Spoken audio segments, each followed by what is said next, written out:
আসসালামু আলাইকুম, সবাইকে স্বাগত জানাচ্ছি গ্লোবাল ভিউসে। আপনাদের সঙ্গে আছি আমি ফাহাদিয়া মিতু। আজ জানাবো আন্তর্জাতিক গণমাধ্যমে আলোচিত সংবাদ ও বিশ্লেষণ। ইসরায়েলের 4টি স্পর্শকাতর স্থানে নতুন করে আঘাত এনেছে ইয়েমেনের হুথি আনসারুল্লাহ সমর্থিত সশস্ত্র বাহিনী। বাহিনীর মুখপাত্র ব্রিগেডিয়ার জেনারেল ইয়াহিয়া সারি শুক্রবার জানিয়েছেন, তারা নিজস্ব প্রযুক্তিতে নির্মিত প্যালেস্টাইন 2 হাইপারসনিক ব্যালিস্টিক ক্ষেপণাস্ত্রের মাধ্যমে ইসরায়েলের আধুনিক প্রযুক্তির কেন্দ্রস্থল বের আল শাবার একটি কৌশলগত লক্ষ্যবস্তুতে আঘাত হানেন। এই ক্ষেপণাস্ত্র হামলা ছিল একটি সমন্বিত বৃহত্তর অভিযানের অংশ, যেখানে আরও 3টি ড্রোন হামলা অন্তর্ভুক্ত ছিল। ব্রিগেডিয়ার সারি এক বিবৃতিতে বলেন, এই অভিযান ইহুদিবাদী শত্রুর একটি স্পর্শকাতর স্থাপনায় পরিচালিত হয়। যদিও নির্দিষ্ট করে লক্ষ্যবস্তুর নাম উল্লেখ করা হয়নি, তবে তিনি জোর দিয়ে বলেন, ক্ষেপণাস্ত্র হামলা নিখুঁতভাবে তার লক্ষ্য অর্জন করেছে। ক্ষেপণাস্ত্র হামলার পাশাপাশি ইয়েমেনি বাহিনী এদিন হাইফার ঠিক দক্ষিণে অবস্থিত খোদেইরা, এইলাত ও আশকেলনে 3টি পৃথক ড্রোন হামলা চালিয়েছে। এসব হামলার লক্ষ্য সফলভাবে অর্জিত হয়েছে বলে জানান ব্রিগেডিয়ার সারি। বিবৃতিতে জানানো হয়, এই হামলাগুলো গাজায় ইসরায়েলি আগ্রাসন বন্ধ এবং চলমান অবরোধ প্রত্যাহারের দাবিতে একটি ধারাবাহিক চাপ সৃষ্টির অংশ। মুখপাত্র বলেন, গাজায় আগ্রাসন বন্ধ না হওয়া পর্যন্ত এবং অবরোধ উঠিয়ে না নেওয়া পর্যন্ত আমাদের অভিযান থামবে না। ব্রিগেডিয়ার সারি হুঁশিয়ারি দেন, ভবিষ্যতে আরও জোরালো পদক্ষেপ নেওয়া হতে পারে এবং ফিলিস্তিনের দেওয়া প্রতিশ্রুতি থেকে ইয়েমেন কখনো সরে আসবে না। বিবৃতিতে বলা হয়, ফলাফল যাই হোক না কেন, আমরা নিপীড়িত ফিলিস্তিনিদের প্রতি আমাদের অবিচল অবস্থানে অটুট থাকব। ইয়েমেনি বাহিনীর এই বিবৃতির আগে ইসরায়েলি বাহিনী জানায়, ইয়েমেন থেকে ছোড়া একটি ব্যালিস্টিক ক্ষেপণাস্ত্র শনাক্ত করেছেন তারা। ইসরায়েলি সংবাদ মাধ্যমের ভাষ্য, ওই ক্ষেপণাস্ত্রের কারণে পশ্চিম তীরের দক্ষিণাঞ্চল এবং মৃত সাগরের আশেপাশের বিভিন্ন বসতিতে সাইরেন বেজে ওঠে। হামাসের সামরিক শাখা আল কাসাম ব্রিগেড শুক্রবার জানিয়েছে, তাদের যোদ্ধারা দক্ষিণ গাজার খান ইউনিসের দক্ষিণে অবস্থিত আদালত ভবন কমপ্লেক্সের কাছে একটি ইসরায়েলি কমান্ড অ্যান্ড কন্ট্রোল পোস্টে মর্টার হামলা চালিয়েছেন। অন্য অভিযানে খান ইউনিসের উত্তর আল সাতার এলাকায় একটি ইসরায়েলি নামার এপিসিতে ইয়াসিন 105 রকেট চালিত গ্রেনেড দিয়ে আঘাত হানেন তারা। হামলার সময় এক ইসরায়েলি সেনা ওই গাড়ির ওপরে অবস্থান করছিলেন বলে নিশ্চিত করেছে আল কাসাম। এদিকে পপুলার রেজিস্ট্যান্স কমিটিসের সামরিক শাখা আল নাসের সালাউদ্দিন ব্রিগেড জানিয়েছে, তারা উত্তর গাজার জাবলিয়ার পূর্বে আল মবহুস সাইটের কাছে অবস্থানরত ইসরায়েলি সেনা দল এবং তাদের যানবাহনগুলোতে গোলা বর্ষণ করেছেন। এতে 60 mm স্ট্যান্ডার্ড মর্টার শেল ব্যবহার করা হয়। দিনের শুরুর দিকে প্যালেস্টিনিয়ান ইসলামিক জিহাদের সামরিক শাখা আল কুদস ব্রিগেডস একটি ভিডিও প্রকাশ করে, যাতে দেখা যায় গাজা উপত্যকার মধ্যাঞ্চল দেইর আল বালাহ পূর্বে অগ্রসরমান ইসরায়েলি সামরিক যানবাহনগুলোর ওপর হাই এক্সপ্লোজিভ চার্জের একটি মাইনফিল্ডের বিস্ফোরণ ঘটানো হয়। এসব হামলায় ইসরায়েলি বাহিনী প্রাণহানি এবং বস্তুগত ক্ষয়ক্ষতির শিকার হয়েছে বলে জানিয়েছে আল মায়াদিন। ইয়েমেনের প্রায় 10 লাখ মানুষ শুক্রবার গাজায় ইসরায়েলি আগ্রাসনের বিরুদ্ধে এবং ফিলিস্তিনের প্রতি সংহতি জানিয়ে বিক্ষোভ করেছেন। তারা আরব বিশ্বের নীরবতা ও নিষ্ক্রিয়তার তীব্র সমালোচনা করেন এবং ইসরায়েলের অবরোধ ও ফিলিস্তিনিদের অনাহারে মারার নীতির প্রতিবাদ জানান। ইয়েমেনি মার্চ কমিটি এক বিবৃতিতে বলেছে, আরব নেতাদের এই নীরবতা ইসরায়েলকে তাদের অপরাধ চালিয়ে যেতে আরও উৎসাহিত করছে। বিবৃতিতে ইয়েমেনি নেতা সৈয়দ আব্দুল মালিক আল হুথির সাম্প্রতিক ইসরায়েল বিরোধী প্রতিশোধমূলক পদক্ষেপের ঘোষণাকে স্বাগত জানিয়ে এবং এর প্রতি পূর্ণ আস্থা প্রকাশ করে বলা হয়, গাজার পক্ষে যা কিছু করা দরকার সানার সরকার তা করবে। তারা আরও জানান, যে কোনো পরিণতি মেনে নিয়ে ইয়েমেন গাজা ও ফিলিস্তিনিদের পক্ষে দৃঢ় অবস্থান বজায় রাখবে। এটা ধর্মীয় দায়িত্বের অংশ হিসেবেই বিবেচিত। 24 জুলাই ইয়েমেনি নেতা আব্দুল মালিক আল হুথি বলেছিলেন, ইয়েমেন ও ফিলিস্তিনের মাঝখানে থাকা দেশগুলো যেন ইয়েমেনিদের জন্য রাস্তাগুলো খুলে দেয়, যাতে লাখো লাখো মানুষ গাজার দিকে রওনা হতে পারে।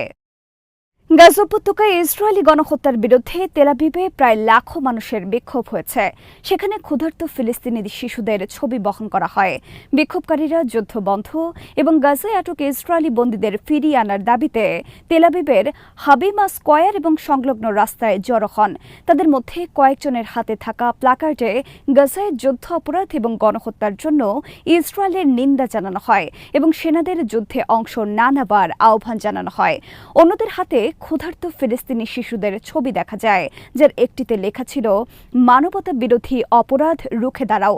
এদিকে হাইফা শহরের জার্মান কলোনিতে একটি যুদ্ধবিরোধী বিক্ষোভ থেকে পুলিশ 24 জনকে গ্রেফতার করেছে। খবরে বলা হয়, ইসরায়েল জুড়ে যুদ্ধবিরোধী বিক্ষোভ অব্যাহত থাকলেও প্রধানমন্ত্রী বেনিয়ামিন নেতানিয়াহু যুদ্ধ অব্যাহত রেখেছেন। ইসরায়েলি বন্দী ও নাগরিকদের স্বার্থ উপেক্ষা করে নিজের রাজনৈতিক স্বার্থে তিনি এই যুদ্ধ দীর্ঘায়িত করছেন বলে অভিযোগ বিক্ষোভকারীদের।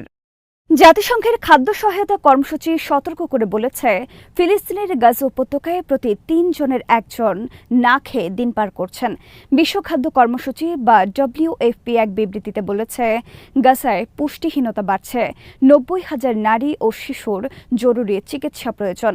উপত্যকার স্বাস্থ্য মন্ত্রণালয়ের তথ্য অনুযায়ী শুক্রবার অপুষ্টিতে আরও 9 জন মারা গেছেন।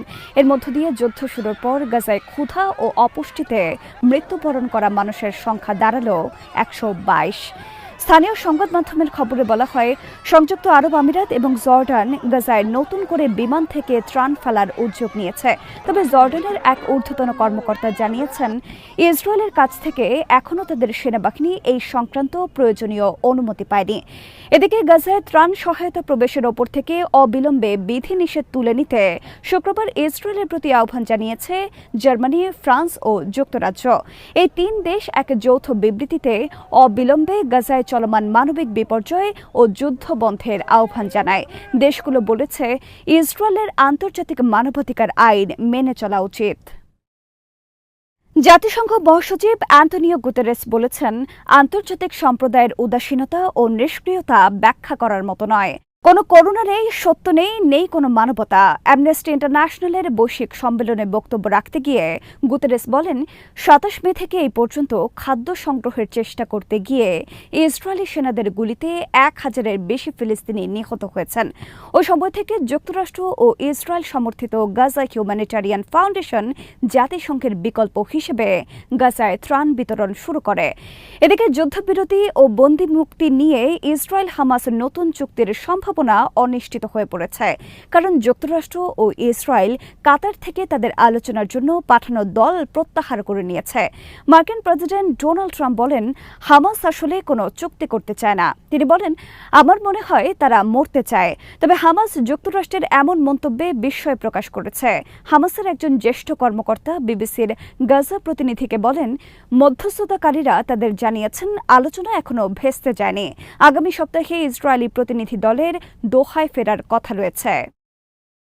ইরানের উপপররাষ্ট্রমন্ত্রী মাজিদ তাখত রাভাঞ্চি বলেছেন, পরমাণু অস্ত্র বিস্তার রোধ চুক্তি বা এনপিটি অনুযায়ী তেহরান নিজের দেশের মাটিতে ইউরেনিয়াম সমৃদ্ধ করার চূড়ান্ত অধিকার নিশ্চিত করতে বদ্ধপরিকর। শুক্রবার তুরস্কের ইস্তাম্বুলে ইরান এবং ইউরোপীয় ত্রয়ী ফ্রান্স, ব্রিটেন ও জার্মানির মধ্যে অনুষ্ঠিত দ্বিতীয় দফা আলোচনার পর সাংবাদিকদের সঙ্গে কথা বলার সময় তাখত রাভাঞ্চি এই মন্তব্য করেন। এই আলোচনা 3 ঘণ্টারও বেশি সময় ধরে চলে। তিনি বলেন, ইউরোপীয় এই 3 দেশের সঙ্গে আলোচনায় ইরান এনপিটি অনুযায়ী তার অধিকার সম্পর্কিত গুরুত্বপূর্ণ ইস্যুগুলো তুলে ধরে। তাখত রাভাঞ্চি বলেন, ইউরেনিয়াম সমৃদ্ধকরণ আমাদের একান্ত অধিকারের মধ্যে পড়ে এবং অবশ্যই এই কার্যক্রম দেশের মাটিতেই অব্যাহত থাকবে। এই আলোচনায় তাখত রাভাঞ্চি এবং উপপররাষ্ট্রমন্ত্রী কাজেম গরিবাবাদি যৌথভাবে ইরানি প্রতিনিধি দলের নেতৃত্ব দেন। তিনি জানান, ইরানের ওপর আরোপিত অমানবিক নিষেধাজ্ঞা প্রত্যাহারের বিষয়টিও আলোচনায় এসেছে। ইরানি প্রতিনিধিরা জোর দিয়ে বলেছেন, এই নিষেধাজ্ঞাগুলো যত দ্রুত সম্ভব তুলে নেওয়া উচিত। ইউরোপীয় দেশগুলোর তথাকথিত স্ন্যাপব্যাক মেকানিজম চালুর ইচ্ছার ব্যাপারে মন্তব্য করতে গিয়ে তাখত রাভাঞ্চি বলেন, ইরানি কূটনীতিকরা সুস্পষ্ট ও জোরালোভাবে এই প্রক্রিয়ার বিরোধিতা করেছেন। তিনি জানান, ইরানের পররাষ্ট্রমন্ত্রী আব্বাস আরাকচি সম্প্রতি জাতিসংঘ মহাসচিব অ্যান্টোনিও গুতেরেসের কাছে একটি চিঠি পাঠিয়েছেন, যেখানে ইরানের আইনি অবস্থান বিস্তারিতভাবে ব্যাখ্যা করা হয়েছে এবং স্পষ্টভাবে বলা হয়েছে, ইউরোপীয় ত্রয়ী স্ন্যাপব্যাক নিষেধাজ্ঞা আরোপ করার কোনো আইনগত বা নৈতিক অধিকার নেই। ইস্তাম্বুল বৈঠকে ইরানি প্রতিনিধিরা ইরানের ওপর ইসরায়েল ও যুক্তরাষ্ট্রের আগ্রাসন নিয়েও তাদের অবস্থান তুলে ধরেন। তাখত রাভাঞ্চি বলেন, আমরা ব্যাখ্যা করেছি ইসরায়েলি শাসক গোষ্ঠী ও যুক্তরাষ্ট্রের এই আচরণ আন্তর্জাতিক আইনের পরিপন্থী, কোনো আন্তর্জাতিক নীতিমালার সঙ্গে সামঞ্জস্যপূর্ণ নয় এবং জাতিসংঘ সনদের লঙ্ঘন। আজ এখানেই শেষ করছি। সবাই ভালো থাকুন, সুস্থ থাকুন আর দেখতে থাকুন বিডি ভিউজ। চ্যানেলটি ভালো লাগলে সাবস্ক্রাইব করুন, সংযুক্ত থাকুন আমাদের ফেসবুক পেজে। আল্লাহ হাফেজ।